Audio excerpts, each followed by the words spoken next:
ఈరోజు మనతో పాటు ఉన్నారు రాష్ట్ర జాతీయ అంతర్జాతీయ స్థాయిలో హరికథ కళారంగంలో ఎన్నో ప్రదర్శనలు ఇస్తూ ఎన్నో పురస్కారాలు మరెన్నో ప్రశంసలు అందుకున్న శ్రీమతి ఉమామహేశ్వరి గారు మనతో పాటు ఉన్నారు.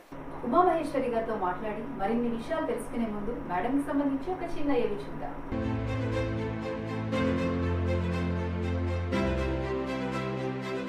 కంచి పరమాచార్యులు అభినవ మాతంగిగా అభివర్ణించిన శ్రీమతి డి ఉమామహేశ్వరికి ఈ ఏడాది భారత ప్రభుత్వం పద్మశ్రీ పురస్కారం ప్రకటించింది. పుట్టింది ఆంధ్రప్రదేశ్లోని మచిలీపట్నం, చదువుతూ పెరిగింది తూర్పుగోదావరి జిల్లా కపిలేశ్వరపురం అయినా స్థిరపడింది హైదరాబాద్లోనే. తాత నాదస్వర విద్వాంసుడు, తండ్రి వేములవాడ రాజరాజేశ్వరి ఆలయ ఆస్థాన విద్వాంసుడు కావటంతో సంగీత వారసత్వం పుట్టుకతోనే లభించింది. చిన్నప్పటి నుంచి శాస్త్రీయ గాత్ర సంగీతంలో కృషి చేస్తూ లలిత కళా పోషకులైన కపిలేశ్వరపురం జమీందారు, కేంద్ర మాజీ మంత్రి సత్యనారాయణరావు, ఆయన సతీమణి రాజరాజేశ్వరమ్మ దృష్టిలో పడటం ఉమామహేశ్వరి జీవితంలో మేలిమలుపు.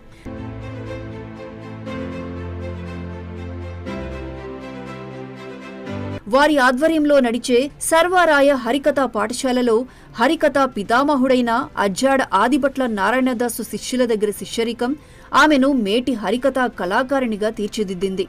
విశ్వభాష అయిన సంస్కృతం ద్వారా సాహిత్యంలో నిక్షిప్తమైన భారతీయ సంస్కృతిని చాటి చెబుతూ తొలి మహిళా సంస్కృత హరికథా కళాకారిణిగా గుర్తింపు పొందారు. 25 వయసులోనే ఉజ్జయిని నగరంలో ఇచ్చిన కుమార సంభవం సంస్కృత హరికథా గాన ప్రదర్శన దేశ విదేశాల నుంచి వచ్చిన పండితులను విశేషంగా ఆకర్షించింది. పండుగలు, ఉత్సవాల్లాంటి ప్రత్యేక సందర్భాల్లో తిరుపతి, శ్రీశైలం, అన్నవరం, వేములవాడ ఇలా ఆమె హరికథా గానామృతంతో పరవశించని ఆలయ ప్రాంగణం లేదు. దేశ విదేశాలలో, విశ్వవిద్యాలయాల్లో, సంగీత నాట్య సభలలో, దేశ విదేశాల సదస్సులలో అసంఖ్యాకమైన హరికథా ప్రదర్శనలిచ్చారు.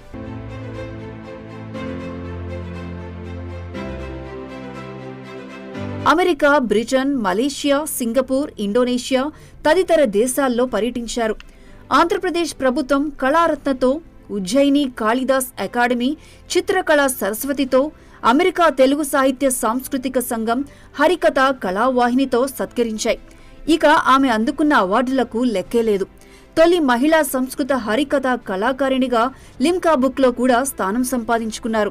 తాను అభ్యసించిన సర్వారాయ హరికథా పాఠశాలకే 3 ఏళ్ల పాటు గౌరవ ప్రిన్సిపాల్గా పనిచేయటం వారు ఆస్వాదించే మరో మధురానుభూతి. అప్పటి రాష్ట్రపతులు జ్ఞాని జైల్ సింగ్, శంకర్ దయాళ్ శర్మ వంటి వారు అభినందన పురస్కారాలతో పాటు ప్రస్తుత రాష్ట్రపతి ద్రౌపది చేతుల మీదుగా సత్కారం అందుకున్న ఘనత ఆమెది. తన హరికథా ప్రదర్శన ద్వారా భారతీయ సంస్కృతి సాంప్రదాయాలను విశ్వవ్యాప్తం చేస్తున్న ఉమామహేశ్వరికి కేంద్ర ప్రభుత్వం పద్మశ్రీ ప్రకటించింది.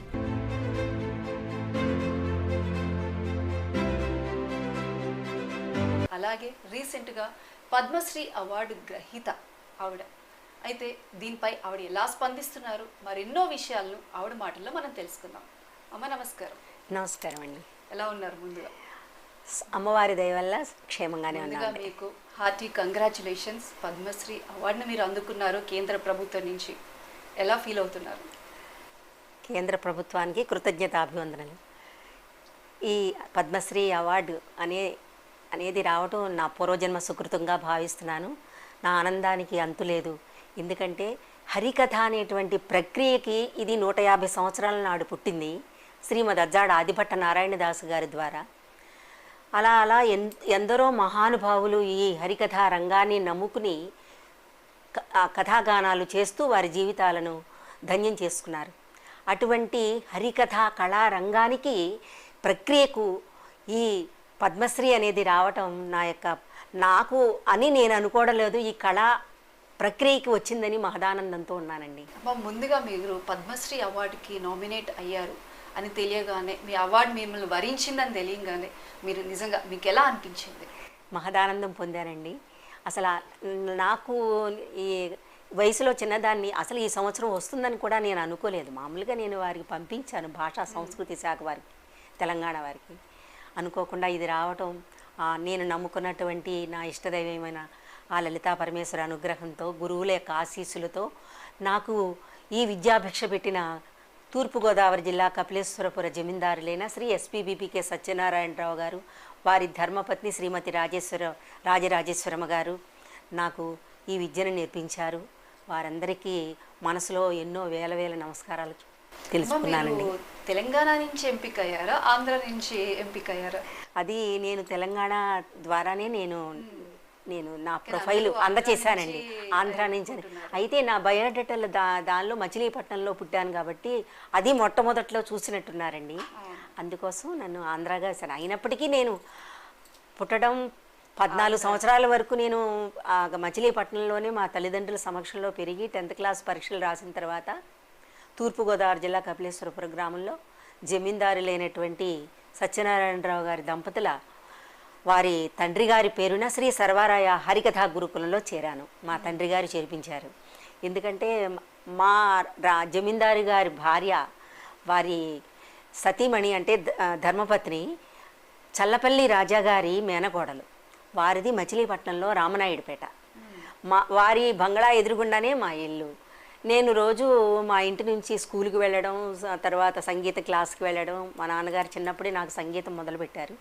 ఇంట్లో పాడిస్తున్నా, నువ్వు బయట గురువుల దగ్గర నేర్చుకుంటే నీకు బాగా వస్తుందమ్మా అని వేరే టీచర్ గారి దగ్గర, కమలమ్మ గారని వారి దగ్గర నేర్చుకోవడానికి పెట్టారు. అలా వెళుతూ ఉంటే ఈ బంగ్లాలో నా స్నేహితులు ఉండేవారు, జమీందారు గారి భార్య వారి. ఆ స్నేహితులు ఎప్పుడన్నా పిలిచి నువ్వు సంగీతం నేర్చుకుంటున్నా ఏదన్నా పాడు అనేవారు. సరే నేను ఒకరోజు పాడితే ఆ టైంలో ఆమె కపిలేశ్వరపురం నుంచి వచ్చారట. ఆ విషయం నాకు తెలీదు. వారు వెంటనే విని ఎవరు పాడిందని కబురు పంపించారు. నేనని పరిచయం చేశారు నన్ను. అప్పుడు నువ్వు చాలా బాగా పాడావమ్మా, ఈ సంగీతంతో పాటు నీకు హరికథ అనే విద్యను నువ్వు నేర్చుకుంటే చాలా బాగుంటుంది. మా మామయ్య గారి పేరున హరికథ గురుకులాన్ని కపిలేశ్వరపురంలో పెట్టారు, నువ్వు వచ్చి నేర్చుకోవచ్చు కదా అని అన్నారు. తప్పకుండా వస్తానమ్మా అని వారితో చెప్పాను. కానీ మాది పెద్ద కుటుంబం, తల్లిదండ్రులు, అన్నదమ్ములు ఇద్దరు, నలుగురు అక్క చెల్లెళ్ళం. చాలా చిన్నదాన్ని నేను కూడా. భయపడి భార్యని విడిచిపెట్టి ఉండలేదు ఎప్పుడును. మా అమ్మ మా నాన్నలను విడిచిపెట్టి ఒక క్షణం కూడా ఉండేదాన్ని కాదు, స్కూల్కి వెళ్ళి ఇంటికి వచ్చే వరకు. అంతే తప్ప నాకు ఇంకా భయం వేసి నేను మా అమ్మ వాళ్ళతో చెప్పలేదండి ఈ విషయం. ఆ తరువాత మరలా నేను 10th క్లాస్లోకి వచ్చిన తర్వాత ఆ సంవత్సరం మళ్ళీ వచ్చారు వారు. వచ్చినప్పుడు నేను ఒక అమ్మాయితో మాట్లాడాను కదా, ఆ అమ్మాయి పాఠశాలలో చేరతానంది, మరి ఎందుకు రాలేదు అని సరైన అడిగారండి. కబురు పంపించారు ఒక వ్యక్తిని. వారి ద్వారా మళ్ళీ మా నాన్న నేను కలిసి వెళ్ళి, అయ్యో మా అమ్మాయి మాకు చెప్పలేదమ్మా, మన్నించండి, నేను తప్పకుండా మీ మాటకి నేను గౌరవించి తప్పకుండా చేర్పిస్తాను, మీ వంటి మహనీయులు దగ్గర ఉంటే మా అమ్మాయి జీవితం ధన్యమే కదా అని చెప్పి మా నాన్నగారు నా 10th క్లాస్ పరీక్షలు అయిన వెంటనే నన్ను కపిలేశ్వరపురం తీసుకెళ్ళి 3వ రోజునే తీసుకెళ్ళారండి. అదే సమయంలో వేసవిలో అందరికీ సెలవులు ఇచ్చేస్తున్నారు. అప్పుడు ఇంకా మళ్ళీ సెలవులకు వెళ్ళిపోతే ఈ అమ్మాయి ఒకతే ఉండలేదు, వెళ్ళిపోతుందేమో అని అక్కడ గురువుగారైన కడల వీరదాస్ గారు ఆయన ఏం చేశారంటే, వాళ్ళు వచ్చేస్తారమ్మా ఒక 1 వీక్లో, నువ్వు మా ఇంట్లోనే ఉండాలి, ఎందుకంటే రాణి గారును సత్యనారాయణరావు గారు వారి అబ్బాయి పెళ్ళికి మద్రాసు వెళ్ళారు, వారు 10 రోజుల్లో వచ్చేస్తారని చెప్పి మరీ ఉంచారు. ఉంచి ఆయన ఏం చేశారంటే, నేను 10th క్లాస్ పరీక్షలు రాసి వచ్చానేమో, కొంచెం బైహార్ట్ చేయడం అలవాటు చదువులోను. చేసిన తర్వాత హరికథ కూడా వెంటనే అలవోకగా వారు చెప్పిన తర్వాత ఒక గంటన్నర హరికథని వారు 20 రోజుల్లో నాకు పాఠాంతరం చేసేసారు. చేసిన తర్వాత మా రాణి గారు వారు మద్రాసు నుంచి వచ్చారు, వరలక్ష్మి వ్రతం జరిగింది, ఇట్లా నువ్వు వచ్చావా, నాకు చాలా సంతోషం అని వారు ఎంతో ఆనందపడ్డారు. ఇంతలో గురువుగారు వెళ్ళి, అమ్మాయికి నేను హరికథ నేర్పించేశానండి, మీరు ఒకసారి మీ ఎదురుగుండా వినండి, నేను చెప్పిస్తానని అన్నారు. అని అంటే వెంటనే అదే రోజు సాయంత్రం స్టేజ్ అది ఏర్పాటు చేసి ప్రోగ్రాం ఏర్పాటు చేశారు. మొదటి ప్రదర్శన మా రాణి గారి ఎదురుగా. దాంతో గంటన్నర గౌరీ కళ్యాణం అనే హరికథ గానం చేశాను. చాలా ముగ్ధులైపోయారు. అందులో గంటన్నర మా రాణి గారు ఆ ఊరు కపిలేశ్వరపురం గ్రామంలో ఉన్నటువంటి పెద్దలు అందరూ కూడా 1 నెల 15 రోజులు కూడా అయిందో లేదో ఈ అమ్మాయి వచ్చి ఇంత త్వరలో హరికథ గానం చేసింది అని అంటే, ఇంక మా రాణి గారు అయితే బందరు ఈ కళారంగానికి పుట్టినిల్లు, హరికథలైనా సంగీతమైనా నృత్యమైనా నాటక రంగం ఎక్కువ అక్కడ సంగీతం.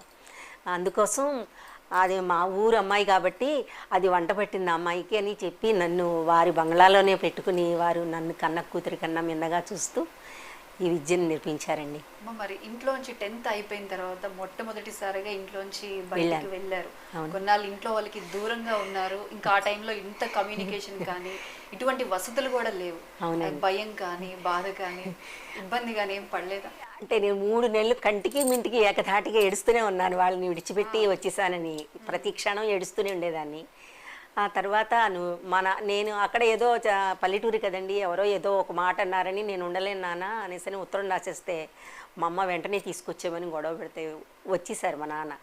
అమ్మాయి ఉండలేకపోతుందండి, ఇక్కడ ఎవరో ఏదో అన్నారట, బెంగపడి ఏడుస్తూ ఉత్తరం రాసిందని చెప్తే, ఏదో అంటారండి అన్నీ పట్టించుకుంటే ఎట్లా మనం, ఈ సమాజంలో మంచి వస్తుంది చెడు వస్తుంది అన్నీ వస్తే అన్నిటికీ మనం తల వంచి ధైర్యంగా ముందుకెళ్ళాలి. ఎందరో ఆడపిల్లలు బయట విదేశాలకు వెళ్ళి చదువుకుంటున్నారు, ఈ ప్రక్కనే అందులో మా ఊరు నేను నెల వస్తూ ఉంటాను, వచ్చినప్పుడు నేను తీసుకొస్తాను, మీరు అట్లాంటివి ఏం పెట్టుకోవద్దు, వెళ్ళండి అని చెప్పి పంపించేశారండి. ఆనాడే వెళ్ళిపోతే మరి నా జీవితం ఎలా ఉండేదో. మీరు ముందు ఈ సంగీతం దగ్గర నుంచి హరికథ నేర్చుకోవాలి, హరికథ ప్రదర్శనలు ఇవ్వాలి అనే ఆసక్తి ఏ వయసులో మొదలైందమ్మా? అంటే మా ఊర్లో హరికథ విద్వాంసులు ఎందరో హరికథా గానాలు చేస్తూ ఉండేవారండి. ఇటు అమ్ముల విశ్వనాథం గారేమో రామాయణం 40 రోజులు ఒకవైపున ఒక స్ట్రీట్లో చెప్పేవారు. కోట సచ్చిదానంద శాస్త్రి గారని వారు కూడా మొన్న ఈ క్రిందటి సంవత్సరం వారికి పద్మశ్రీ వరించింది. వారికి 90 సంవత్సరాలు. ఆయన స్ఫురద్రూపి, గానంలో చాలా అద్భుతంగా గానం చేసేవారు. ఇటు ఘంటసాల పాట ఉందంటే ఘంటసాల పాట, షణ్ముఖ ఆంజనేయ గారు ఉన్నారంటే ఆయన పద్యం, ఇక్కడ బాలమురళి గారి సంగీతం ఉందంటే సంగీతం ఎలా ఉందంటే అలా పాడేవారు. అంత సాహిత్యంలోనూ గొప్పవాడు. ఆయన హరికథలకి అందరూ కూడా ముగ్ధులైపోయేవారు. సినిమా హాల్స్ చాలా ఉన్నాయండి. ఆ సినిమా హాల్స్లో ఎవరు ఉండేవారు కాదు. మొత్తం ఆయన హరికథలు 40 రోజులు ఆయన దగ్గరే ఉండేవారు. దాసుగారి హరికథ ఎప్పుడైపోతుందండి అని దండం పెట్టేవారు అక్కడ ఉన్నటువంటి మేనేజర్స్ అందరూ కూడా, మా హాల్లోకి ఎవరు రావడం లేదని. అంత ఆదరణ ఆ రోజుల్లో ఉండేదండి. అంత అద్భుతంగా ప్రోగ్రామ్స్ జరిగేవి. అయితే మా తల్లిదండ్రులకి బాగా ఇష్టం. ఈ దాస్ గారు కూడా మా వీధి గుండానే వెళ్తాం, మాది బ్రాహ్మణ అగ్రహారం. ఆ వీధిలోనే బస చేసేవారు వారు. అక్కడి నుంచి వెళ్తుంటే ఇక మేము మా అమ్మ మా నాన్న వారు వెళ్తున్నారు కదా అని నేను కూడా వారి వెంట వెళ్ళేదాన్ని. నువ్వు వద్దమ్మా ప్రొద్దుటే స్కూల్కి వెళ్ళాలి. అప్పటికి నా వయసు 8-9 సంవత్సరాల వయసు లోపునే. అది అంతే. ఆ వయసులో హరికథలకు వెళ్ళటం, అది ఎలా అర్థం అవ్వటం, ఆ పరిజ్ఞానం ఎలా వచ్చింది? అది అంటే వారి చెప్పే విధానాన్ని నేను అలా కన్ను ఆర్పకుండా చూస్తూ వింటూ ఉండేదానండి. మధ్యలో చిన్నపిల్లని కాబట్టి పడుకున్నా కానీ ఆ ప్రోగ్రామ్స్ మాత్రం మిస్ అయ్యేదాన్ని కాదు. ఆ మహాభారతం నేను పుస్తకంలో చదవలేదండి ఎప్పుడూను. పెద్ద అయిన తర్వాత కూడా వారి హరికథ నా చెవుల్లో ఇప్పటికీ అట్లా నా మైండ్లో అట్లా ఉండిపోయిందండి. ఆ మహాభారతం అంతా కూడా చాలా అద్భుతంగా చెప్పేవారు వారు.